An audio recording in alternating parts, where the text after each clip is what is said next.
आज की इस बौद्ध कहानी के माध्यम से आपको कुछ ऐसे तरीके पता चलेंगे जिसे आप धोखा खाने से खुद को बचा सकते हैं। दोस्तों, अक्सर आपने देखा होगा कि भावनात्मक रूप से कमजोर लोगों का लोग हमेशा फायदा उठाते रहते हैं। कभी ना कभी हम सब ने देखा होगा कि अपने आसपास जो भी इंसान नरम दिल का होता है, यानी कि भावनात्मक रूप से दयावान होता है, वह बेचारा अपनी करुणा बस दूसरों की सहायता तो कर देता है, लेकिन बदले में उसे हमेशा धोखा ही मिलता है। दोस्तों, अब सवाल यह उठता है कि क्या एक इंसान को भावनात्मक नहीं होना चाहिए?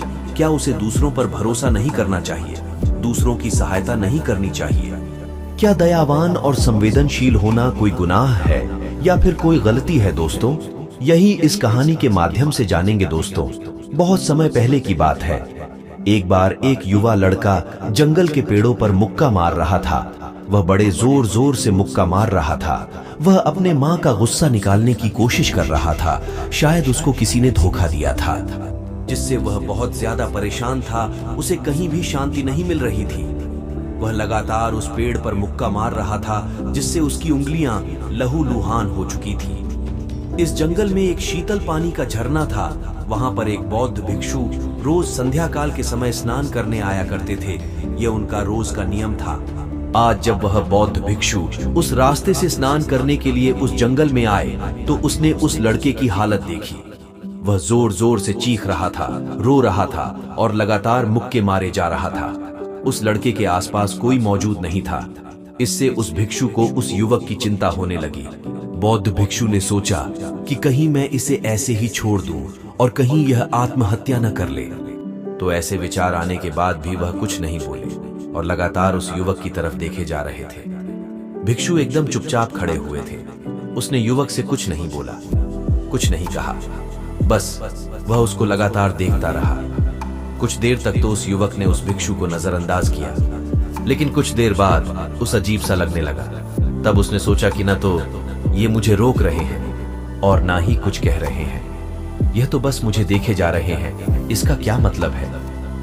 बड़ा अजीब आदमी है। ऐसे ही विचार उसे लड़के के मन में उठने लगे थे। जब कुछ देर बाद भी वह भिक्षु कुछ नहीं बोले, तो लड़के ने अचानक से उससे पूछा, मान्यवर, आप अपने रास्ते क्यों नहीं चले जाते? आपको क्या मतलब? खड़े हुए मुझे देख क्यों रहे हैं? फिर भिक्षु ने बड़े शांत स्वर में कहा, कोई किसी का नहीं होता इस दुनिया में। और इस तरह बोलते बोलते वह फूट फूट कर रोने लगा और रोए जा रहा था।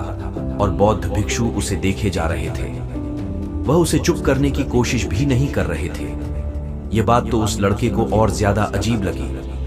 अब रोना छोड़कर उस लड़के ने चुप होकर उस भिक्षु से कहा, बड़े अजीब आदमी है आप। आपके सामने कोई इंसान दुखी है, परेशान है, और आप उसे चुप भी नहीं करा सकते हो। मन में बिल्कुल भी संवेदना नहीं है। आपको अपने साधु होने पर लाजमी होना चाहिए, और ऐसे ही न जाने क्या क्या जली कटी बातें वह युवक उस भिक्षु को सुनाने लगा। कुछ देर बाद जब युवक का सारा गुस्सा निकल चुका था, तब भिक्षु ने बड़े ही शांत स्वर में कहा कि आज मैं तुम्हें कंधा दे सकता हूं, तुम्हारे आंसू पोंछ सकता हूं, लेकिन इससे तुम्हारी समस्या का समाधान नहीं होगा। कुछ देर के लिए तुम्हारा मन बहल जाएगा, बस उसके बाद वही जिंदगी, वही लोग जो तुम्हें आज कंधा देने के लिए भी तुम्हारे पास नहीं है। फिर से तुम उस जिंदगी में लौट जाओगे। कोई तुम्हें धोखा देगा, कोई तुम्हारा फायदा उठाएगा, और तुम अपने मन को ऐसे ही तकलीफ पहुंचाते रहोगे। तो आंसू पोंछने की बजाय तुम्हें मुझसे कुछ ज्ञान की बातें लेनी चाहिए, जिससे तुम्हें जीवन में कोई भी धोखा ना दे सके, तुम्हारी अच्छाई का कोई भी फायदा ना उठा सके। बेटा, याद रखना, आंसू पोंछने वाले तो तुम्हें बहुत मिल जाएंगे, लेकिन ज्ञान और सही समझ देने वाला कभी कभी कोई इंसान मिलता है। भिक्षु ने उसे बताया कि मैं पास ही के झरने में स्नान करने के लिए जा रहा हूँ। वहाँ बड़ा ही शीतल पानी है। अगर तुम चाहो तो तुम भी मेरे साथ चल सकते हो। यहाँ पर अकेले परेशान होने से अच्छा है कि तुम झरने के शीतल पानी में स्नान करो, जिससे तुम्हारा दिमाग, मन, मस्तिष्क और तुम्हारा शरीर सब कुछ पवित्र हो जाएगा। यह सुनकर वह लड़का उस भिक्षु के पीछे पीछे चल दिया। जंगल के बीचों बीच रास्ता झरने की तरफ जाता था। जंगल में सन्नाटा छाया हुआ था। उनके पैरों तले सूखे पत्तों की चरमराने की आवाज पूरे जंगल में गूंज रही थी। आज पूर्णिमा की रात थी और आसमान में चांद अपनी उजली रोशनी उस जंगल में फेंक रहा था। उस रोशनी में दोनों उस झरने की तरफ बढ़ते चले जा रहे थे। रास्ते में चलते चलते उस युवक ने उस भिक्षु से कहा, मान्यवर, आपकी जिंदगी मस्त है, आपको किसी चीज की कोई परेशानी नहीं है। क्या आपको पता है कि दुनिया में कैसे कैसे लोग बसते हैं? कितने धोखेबाज, कितने मक्कार, और सबसे बड़ी बात, अपने लोग ही धोखा देते हैं जिसे हम प्रेम करते हैं, जिनको हम अपना मानते हैं। जब उनसे धोखा मिलता है तो कैसा महसूस होता है? कभी कभी तो ऐसा लगता है कि भोले और दयालु लोगों के लिए यह दुनिया नहीं बनी है। ये सिर्फ धोखेबाजों के लिए है, मक्कारों के लिए है। वही यहाँ पर फलते फूलते हैं, वही आनंद से जीते हैं। और हमारे जैसे लोग जो दूसरों की सहायता करते हैं, दूसरों को अपना मानते हैं, वह हमेशा जीवन भर दुख में रहते हैं। यही जीवन की सत्यता है और यही संसार है जिसमें हमें रोज घुट घुट कर मरना पड़ता है। आपने सही किया, ऐसी जिंदगी को त्याग दिया, पीछे छोड़ दिया।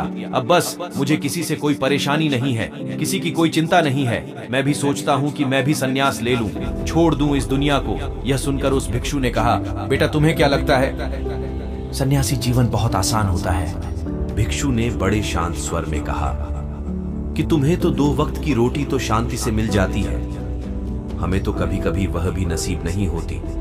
अगर मिल जाए तो हम खा लेते हैं, वरना हमें तो भूखा ही सोना पड़ता है। यही सन्यासी जीवन है। हमें हमेशा नीचे सोना पड़ता है, सिर्फ एक लंगोट में रहना पड़ता है। चाहे कैसा भी मौसम क्यों ना हो बेटा, यह सब तुम्हें आसान लगता है तो तुम भी सन्यासी बन जाओ। फिर युवक ने कहा कि आप कहते तो ठीक ही है, संघर्ष तो दोनों तरफ है, सांसारिक जीवन में भी और सन्यासी जीवन में भी। वैसे सांसारिक जीवन भी अच्छा है, लेकिन तब तक जब तक घर परिवार में सुख शांति बनी रहे, धोखा ना मिले, हमारे लोग हमारा फायदा ना उठाए, हमसे झूठ ना बोले, हमें धोखा ना दे, तो जीवन जीने का आनंद होता है, वरना तो जीवन नर्क हो जाता है।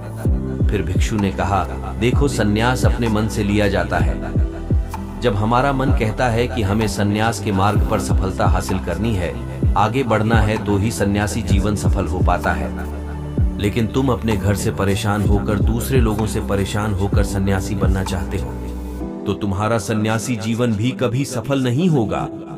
इससे अच्छा तो तुम सांसारिक जीवन में अगर कुछ तरीके, कुछ नियम अपनाओ, तो दूसरे लोग तुम्हें धोखा नहीं दे पाएंगे। सबसे पहले तो यह समझो कि धोखा उन्हें ही मिलता है जो भावनात्मक रूप से कमजोर होते हैं, जिनके दिल जल्दी पिघल जाते हैं, जो दूसरों को दुख में नहीं देख पाते।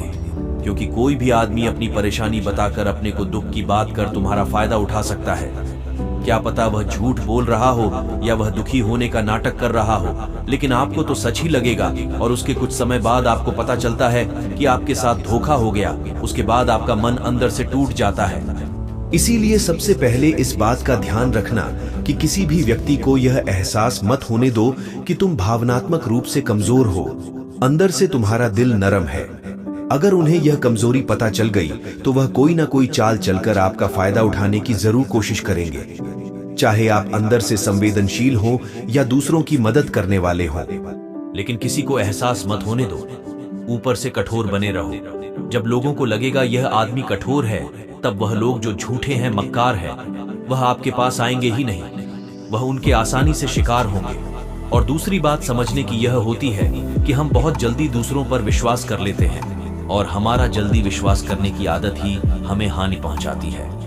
2 दिन तुम्हें किसी से मिले हुए नहीं होते हैं और तुम एक दूसरे के हो जाते हो, एक दूसरे पर पूरा भरोसा करने लग जाते हो, और यह भरोसा तीसरे दिन टूट भी जाता है और फिर तुम्हें धोखा मिलता है और फिर तुम परेशान होते हो। इसीलिए समय दो।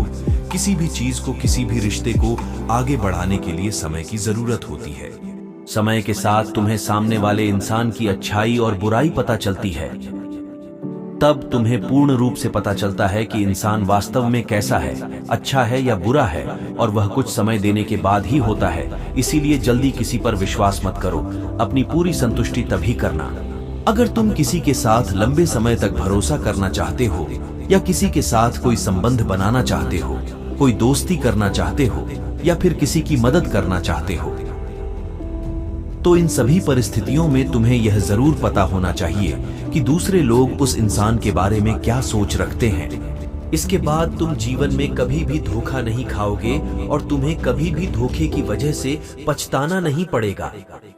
इसी तरह की बातें करते हुए भिक्षु और वह लड़का दोनों जंगल से बाहर आ गए और अपने अपने घर को चले गए।